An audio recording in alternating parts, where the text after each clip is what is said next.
John, the Premier League, I thought, was a done deal, and I thought there wasn't much of a way that Manchester United would beat Chelsea, but circumstances conspired a little bit about Chelsea before the game against Chelsea.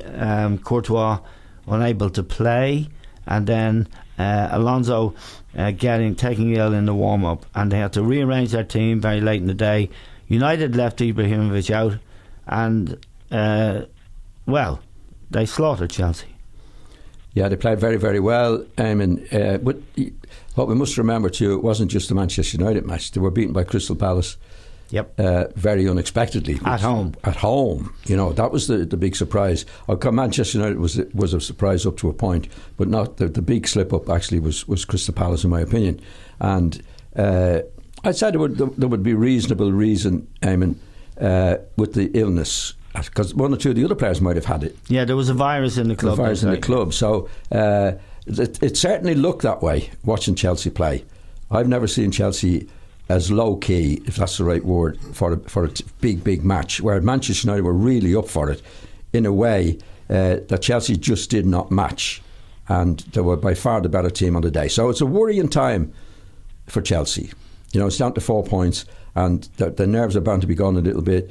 Spurs in many ways have nothing to lose. They didn't look like they were going to win it, so they're on the up and up. We're going to see what Conte is really made of now, when you have to manage a team that's had a bad defeat the week before, and their nearest rivals catching them a little bit. So it's a big time for Chelsea. Liam, the last time we discussed the Premier League, you weren't so sure about Chelsea, and you said they're not as great as most people are making them out to be. And I think... and you did, I think, refer to the fact that they didn't have much in the way of backup on the bench. And I think what you said was borne out by what happened last week at Old Trafford. Well, I think they've had a huge advantage. I've said it before with you, Eamon. They've had a huge advantage that they've had no European football.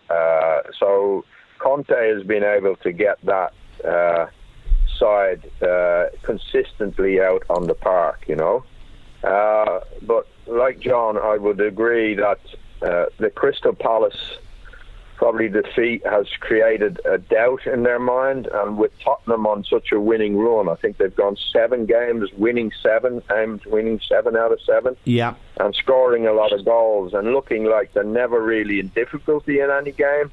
I think that maybe has sown a doubt into the minds of the Chelsea players. We're under a bit of pressure here. And they didn't handle the Old Trafford game very well at all. I thought Hazard just went under with the man-for-man marking from Herrera, and I thought Costa up front, right from the start, looked as if he was in one of those moods where he was going to be more interested in diving and trying to get his marker into trouble, and not really playing the way he can play. And to lose to the attacking force in that manner, I think, made it a comfortable victory for Manchester United. So I think there is a wobble on, and I think Spurs are in a good position to take advantage of it, because I think the mentality at Spurs has probably developed from last season. I think last season was probably a bit too much for a lot of young players, but from those experiences, young players learn, and I think they're better equipped going into the last 7-8 games of the season, 6, 7, 8 games of the season than they were last year.